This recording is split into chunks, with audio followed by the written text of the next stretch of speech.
What's going on YouTube? It's your boy Dermy Romy.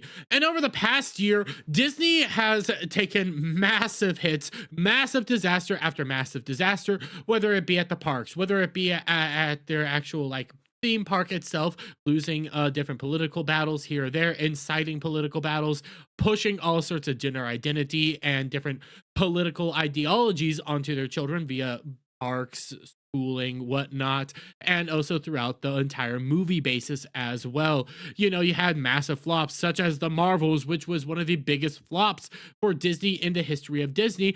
On top of that, you also had a freaking Indiana Jones come out, another mega flop, arguably a bigger flop than The Marvels. Maybe The Marvels was bigger. It's a little bit hard to tell with some of the more detailed analyses. But even when you come over here to the actual box office, reports from the previous year, they only had one movie that actually came out and broke even. Guardians of the Galaxy Volume 3 was the only one that broke even and actually made a little bit of money, while all the other movies kind of didn't break even when you look at their actual budgets, how much money actually went into everything, and how much disasters they actually brought across the entire world.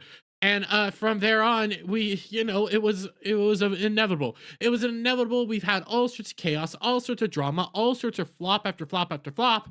Well, now we had a little interesting newsletter come out from an actual Disney executive themselves. And we come over here to Twitter from Sony Bunch. Oh, hi, Sony. I love this from Matt Baloney's newsletter. I hope I'm saying that guy's name right, by the way. Disney can't fail. It can only be failed by the mouth-breathing bigots who refuse to acknowledge the greatness of their films. And I'm going to read this to you, but this is from an actual Disney executive. This is from an actual Disney employee, and how they actually view the world and how they actually view you, the audience, when you're talking about maybe the Marvels, when you're talking about something like Indiana Jones, both mega flops because they kind of disrespected the source material, they disrespected the fans, and they don't care about the fans. But this is how they actually viewed this world. And you come here, light feedback this holiday week, but I want to share a DM I got from a Disney executive in response to Thursday's column on whether the politicization of Disney brand impacts a box office. Everyone says it's the movies, stupid, which is an easy thing for people to say. More appealing movies are a great way to jump the political issues, but more and more, our audience, or the segment of the audience that has been politicized, equate the perceived messaging in a film as a quality issue.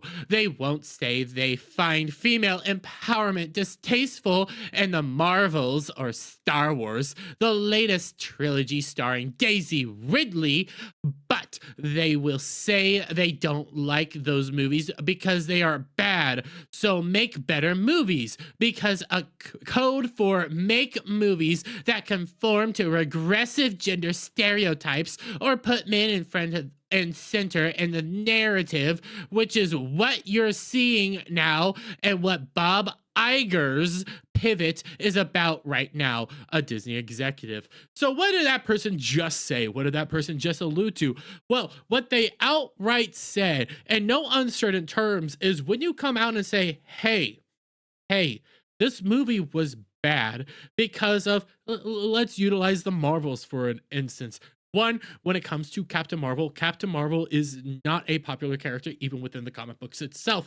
But let's go so far as the Marvels. The Marvels was bad because it was a disjointed mess of a movie that didn't really make sense. It was also a sequel to a sequel that we never actually got to see from a unlikable character to begin with. But when you actually get into like this narrative and everything that went on in this narrative, the whole events actually started because Captain Marvel herself committed mass genocide and then went on to just not do anything about it.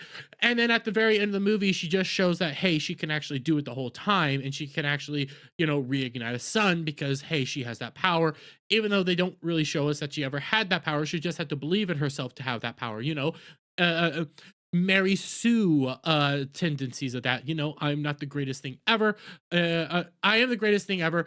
I don't believe I'm the greatest thing ever. I believe I'm the greatest thing ever again.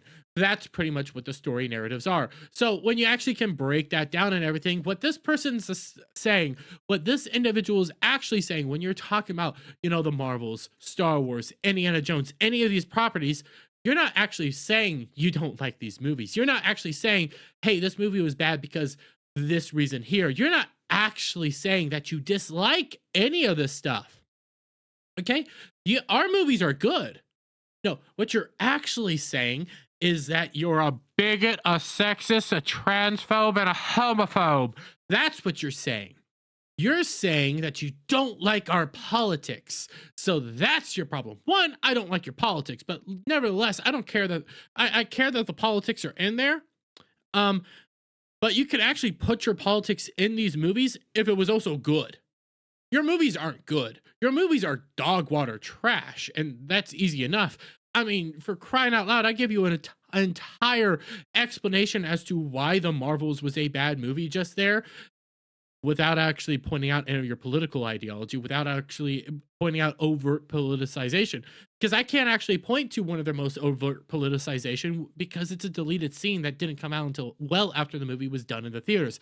You can only point to actual discussion and plot points within the Marvels because the Marvels really didn't have that many political moments in there. So when I'm coming out and saying, hey, I don't like this because X, Y, and Z, they are inherently believing that you don't like said movie because you're just a sexist.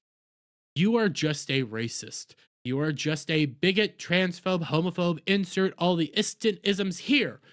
That's how these people think in their brain.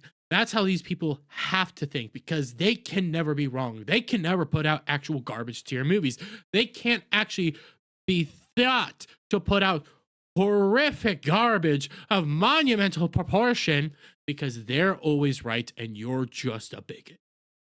That's how these people interact. That's how these people think. And guess what? Again, this is another Disney executive putting out. This is a ideology that permeates all of Hollywood. They're better than you.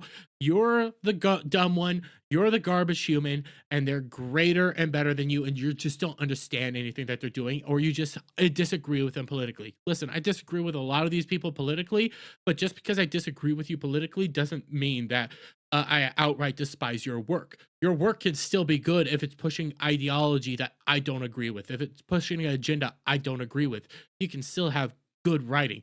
Problem is, these people are creatively bankrupt, creatively void of anything actual creative in their body, and they just have to recycle garbage to your content over and over again to forcibly inject their ideology because everybody knows they are not actually creatives anymore.